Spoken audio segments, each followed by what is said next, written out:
Eastbourne Borough took on a Hungerford side chasing a playoff spot in the second of their back-to-back home matches, hoping to go one better than their inspiring performance against Poole the previous week. And just moments before the game, the sports announced first team coach Hugo Langton had been appointed as manager of the respected Eastbourne Borough Academy. There's more on that following some action. As with the previous week, Eastbourne tried to make the early running. Josh Hare's cross setting up Miguel Baptista, who draws a fine save from George Legg. But Hungerford showed danger on the break, with this attack ending in a corner. And it's from that corner that Ian Herring rose above everyone else to head home for the visitors. Undaunted, the Sports took the game to Hungerford, and Mark Hughes brought out a save from Legg.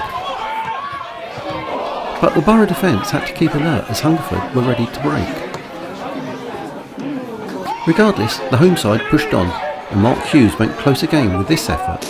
The Sports kept pressing.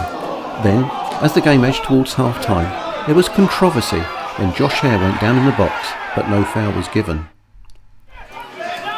Elliot Romain came on at the start of the second half for Alex Smith, who had picked up a knock earlier, and later, as tenacious Romain tried to break free, he was fouled for a penalty. For Nat Penny to step up as cool as you like to bring the Sports level. Penny was once again covering ground to build up play from the centre of the park and at the sharp end. But Hungerford always presented a constant threat on the break. Eastbourne kept plugging away with Penny and Romain combining. And then Mark Hughes going just wide. And it was no surprise when Borough took the lead through that man Penny with a strike many Premiership players would be proud of. But Hungerford weren't going to lie down and were taking the game back to Eastbourne with this effort to bring a save from Holmes. And on 87 minutes, Williams matched Penny's great effort to bring Hungerford level. Once again, Eastbourne tried to find that elusive winner in the few minutes remaining, but the score remained 2-2. Stay with us as Kevin Anderson speaks to Tommy Widdrington for his reaction and to Hugo Langton on his appointment as Academy manager. We go first to Tommy Widdrington. Well, Tommy, eventful, entertaining stuff in a way, but it's 2 points dropped. Well, you said that. Yeah, it's 2 points dropped in the fact that we were leading the game, and we worked very, very hard to get back in front, if you like, or in front for the first time at 2-1.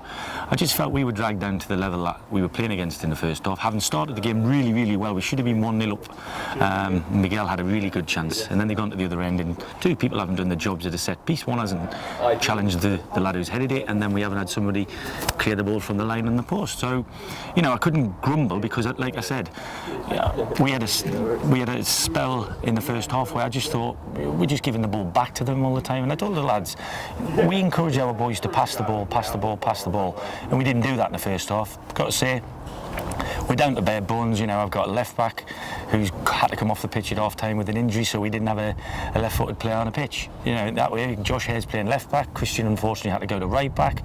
I've got an 18-year-old in the middle of the park next to Mark Hughes. So I've gone in there and people might think I've been frustrated and disappointed with them. I've actually been really proud of the fact that they listened to what we said at half time. If we've got 5 gears, I think we got into about third and got ourselves in front, and then we just didn't manage the situation. We didn't, you know, see the game out, and it's frustrating, but it's not to be unexpected. For what we are, we probably are worthy of a point in that game. People say we were worthy of 3.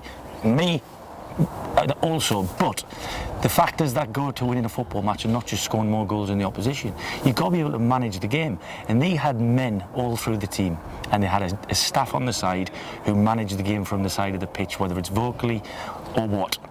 We don't do it that way, and yeah, it's frustrating. A couple of decisions didn't go your way. You got the penalty in the second half, but you probably should have had one in the first, I thought. Well, I thought the one in the first half was a little bit more clear-cut than the one he gave in the second half. Now, because he gave one in the second half that mightn't have been, that doesn't make it right that he didn't give the one in the first half. So, again, the referee will have a slightly different angle to me, and probably another angle to the linesman. So, I always say this, referees are honest to give what they see, and we've got to get on with that. But I just feel like we don't get a rub of the green so much I think, at the front end of the pitch, our strikers are combative, they're strong, they're physical, and they don't like going onto the ground. And so we stay on our feet more, and we tend to give a lot more free kicks away than most teams do at the front end of the pitch. And I find it staggering because I'm side onto a lot of it, and I see initially they're grappling, both of them are grappling, and ultimately my lad's actually facing the ball in his goal, whereas the defender's got his arms round the guy. So the final goal came from a situation like that. I thought the free kick given away was absolutely minimal stuff, but we played against a team who wanted the ball off the pitch more than they wanted it on the pitch, and that's a strange thing to say as a football manager, but that's true. They want to have free kicks, they want to have corners, and they want to have throw-ins because they play a little bit rudimentary. But I can't knock them. You know, they've got 10 points more than us this season. Fair play to them. I wish wouldn't have my team play like that. So that doesn't suggest that you want your team to change approach? Well, it depends. They didn't win the game either, remember. So at the end of the day, I think the way we've played the game and taken the game to them on the floor would suggest it's probably the way that Eastbourne Borough Football Club are going to play their football, certainly when I'm here. Just looking a little bit wider, Tommy, the club has announced today the appointment of Hugo Langton as head of academy. I'm guessing that's a decision that you're very much in favour of. Yeah, I think it's good. I think there's been a thought process throughout the club, from above me, through me and down, and we just feel that, ultimately, usually, a head of academy role is to be intertwined with the first team, certainly, but also with what's below it. And if that person is a career person, which most of them are, who have them jobs, they're likely to move on at some stage. Now, we've made a structure here that if somebody moves on, whether it be Hugo or Ian or myself or anybody below that, there's always somebody who can pick the baton up. Because I think the last two handovers, when we've had people move on career-wise, if that's what they've thought the decision is, then there hasn't been a lot left for us to pick up. We've had to find a lot of the pieces ourselves. And I don't want the club to continue to jump from academy manager to academy manager who's basically doing it more for personal reasons as they are for club reasons, and I think that's been well documented. So as far as I'm concerned, I think the structure that is in place now is a fail-safe, if I'm being honest, but it's a good one because the people here have got the best interests of Eastbourne Borough at heart, and that is imperative for our academy, which will lead through to our first team. At the end of the day, we've had one boy on the bench today out of our academy, and we've got two further lads sitting there with him who came out of the academy last year. So, I think if not many people will have a son in an academy where they're going to have their eyes on their lads on a regular basis, from the first team manager, the head of the academy, who's actually a coach for the first team and a licensed coach at that, and the captain of the first team. So we can't ever say that the first team aren't interested in the academy. Thanks very much indeed, Tom. No problem.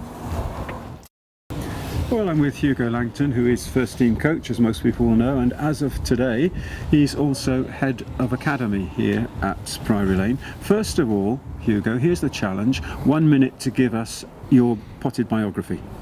My potted biography? Well, I've been here for a year, for starters. Prior to that, I was at Bromley for a few years, and prior to that I've did my education at about 7-8 years around the Ryman Leagues. On the academy front, I ran Thamesbury Town's academy for about 3 years, and I've also sort of set up my own private academies in the more distant past. I've got quite a lot of experience with both. Well, I've got a lot of experience with first team, and I've got quite a lot of experience, as it were, 3, 4, 5 years with the age group that I'm going to be working with now, as well as the first team, that's the 16 to 19s. 58, 59, 60, perfect, thank you very much. Go. But now you're here, with two hats to wear, is that going to be difficult at all? No, not at all. I think it was an attractive proposition for me to become the head of academy, because I think we can marry the two together quite easily anyway, because a lot of the boys, I know them anyway, because a lot of them come in and train with us anyway, especially on the Thursdays and stuff. So, it was an interesting role for me as well, because believe it or not, I've been here for a year. I came here to work with Tom, and I'm here. I work for Eastbourne Borough Football Club, and my role's been increased. So my interest in Eastbourne Borough Football Club, not Hugo Langton, my interest in Eastbourne Borough Football Club has become bigger. It's going to be a big challenge.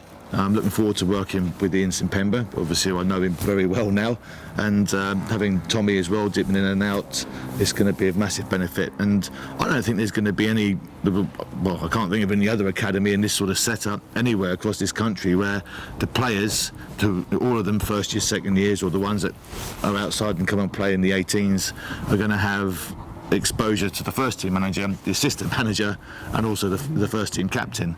If that's not an opportunity for players to go, wow, I've got a chance to progress, whether they get into the first team or not remains to be seen. But I think it's exciting times ahead.